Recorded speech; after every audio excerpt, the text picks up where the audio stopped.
The Chicago Fire Department hosted its annual Firefighter For A event, giving kids an interactive, hands-on experience. Participants got to show off their skills and teamwork at the Quinn Fire Academy on Saturday morning. By combining education with real-world firefighting experience, the Chicago Fire Department hoped to create a pathway for the next generation to consider careers in fire service and public safety. Today, the world's most attractive children came out to volunteer as firefighters for a day. We will demonstrate to everyone what it's like to be a firefighter. Captain Malk Bilal stated, "We have a smokehouse if you want to eat some smoke, hazmat out here for hazardous materials, and paramedics out there to demonstrate CPR." The African American Firefighters and Paramedics League also assisted in hosting the event. The annual Firefighter For A event on Chicago's Near West Side has long been one of those traditions that manages to feel both timeless and brand new every year. And this year's gathering carried a certain electricity in the air that no amount of Midwestern humidity could dampen. From the moment the sun began its slow climb above the skyline, gilding the rooftops of the warehouses, apartments, and brick firehouses that form the neighborhood's patchwork identity, the Near West Side was alive with anticipation. The event, hosted by the Chicago Fire Department, was more than just a public relations exercise. It was part block party, part history lesson, part adrenaline rush, and part love letter to a city where fire and resilience have always been intertwined.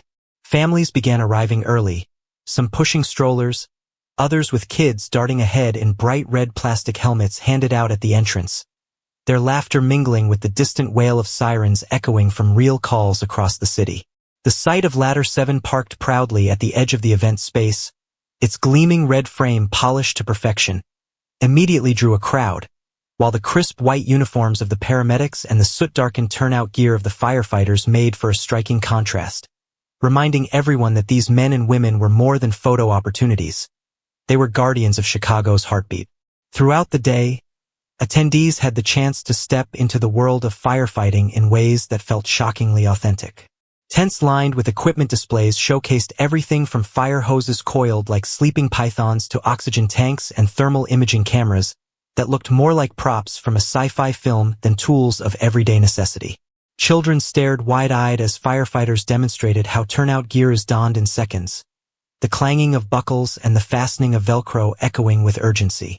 Parents nudged their kids closer, whispering about the bravery it takes to run toward flames when everyone else is running away.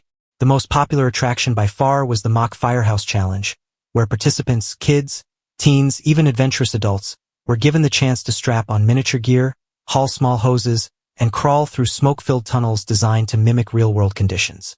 The smoke was harmless, generated by theatrical machines, but it created a disorienting fog that made the crawling children squeal with nervous delight. And in that laughter you could almost hear the seeds of future careers being planted. Beyond the fun, the event was laced with a deep respect for the sacrifices made by Chicago firefighters, past and present. A memorial wall was set up near the center of the space, adorned with photographs of fallen heroes, some dating back to the Great Chicago Fire era, others heartbreakingly recent. Visitors paused here, their festive chatter softening into quiet reflection. It was a reminder that firefighting isn't just a profession. It's a calling that carries risks as old as the city itself. Beside the wall, a firefighter who had recently retired after 30 years of service shared stories with anyone who lingered long enough to listen. He spoke of blizzards that froze fire hydrants solid, of summer heat waves that left crews drenched before even reaching a blaze, of moments of triumph when lives were saved, and moments of grief when they weren't. His audience hung on every word, children glancing at their parents as though seeing them in a new light, parents nodding solemnly as though silently promising to appreciate the unseen battles fought nightly in their neighborhoods. Meanwhile, the sensory experiences of the day were everywhere. Ladders extended high into the air, daring visitors to imagine what it must be like to scale them with smoke swirling below. Sirens briefly wailed as a demonstration pumper truck sent an arc of water glittering into the sky, spraying down like a sparkling curtain that made children shriek with joy as they darted underneath. The rich smell of grilled food from local vendors mingled with the faint, metallic tang of equipment and diesel engines. Firehouse chili simmered in oversized pots, its spice warming not just the tongue but the soul. and volunteers handed out water bottles as the late summer sun climbed higher. The community aspect was undeniable. Neighbors chatted with firefighters who lived just blocks away. City officials shook hands with retirees, and families who had never spoken before bonded over the simple thrill of trying on helmets too big for their heads. For many, the highlight came when participants were invited to experience a controlled burn inside a specially designed training container. In groups, people were ushered in under close supervision, wearing protective gear, to watch how fire behaves in a safe, monitored setting. As the flames licked up the walls and the air grew hotter, the crowd gasped in collective awe.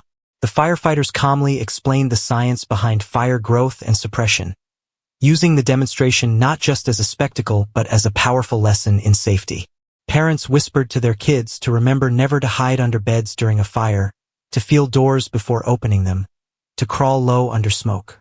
Those simple tips, delivered in such a visceral environment, landed with a gravity that no classroom lecture could ever replicate. Throughout the day, the camaraderie of the Chicago Fire Department was on full display. The firefighters ribbed each other with good-natured teasing during competitions. Who could roll up a hose the fastest? Who could climb the ladder with the most precision? Yet every laugh was underscored by a visible brotherhood and sisterhood forged in heat and danger. When one firefighter's young daughter tugged at his sleeve and asked him to demonstrate the infamous Chicago carry, he obliged by scooping her up effortlessly, slinging her over his shoulder as the crowd erupted in cheers. It was a tender moment that encapsulated what the event was truly about, bridging the gap between the community and the people who serve it, reminding everyone that behind the helmets and gear are parents, siblings, friends. The educational side of the event extended to health and wellness too. Paramedics hosted CPR demonstrations, guiding people through chest compressions on mannequins and teaching the rhythm that could one day save a life. Teenagers, often shy at first, became competitive, cheering each other on to push harder and faster, and by the end many were signing up for certification courses. Fire safety booths handed out smoke detectors, carbon monoxide alarms, and pamphlets on evacuation planning. Even the youngest children got involved, coloring fire safety sheets or listening to firefighters read storybooks about courage and teamwork.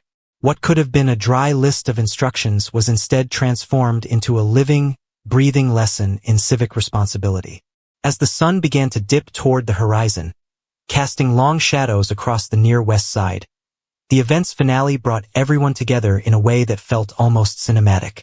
A simulated rescue was staged. A car was flipped on its side, smoke billowed from its windows, and firefighters demonstrated the use of the jaws of life to extricate a dummy victim. The crowd fell silent, transfixed by the speed, precision, and coordination of the team. When the victim was safely removed and the firefighters raised their fists triumphantly, applause thundered across the block. It was a staged scenario, yes, but the emotion it evoked was entirely real, leaving parents hugging their children a little tighter and teenagers exchanging glances of admiration. By the time the crowd began to disperse, the streets were littered with the telltale signs of a day well spent. Melted ice cream cones, discarded pamphlets, chalk drawings of fire trucks scrawled across sidewalks, and dozens of tired but glowing faces. For the Chicago Fire Department, the annual Firefighter for a Day event was more than an outreach program. It was a declaration of unity, a reaffirmation of the unspoken bond between those who risk their lives and those whose lives are protected. For the community, it was a chance to step into a pair of boots, if only for a moment, and understand the grit, bravery, and humanity that defines the men and women of CFD. And for the city itself, scarred by history yet forever rebuilding, it was a reminder that fire may be a destructive force, but in Chicago, it has also always been a source of strength, inspiration, and connection. Thanks for watching this video. Please subscribe my sister wives to our channel and stay with TS.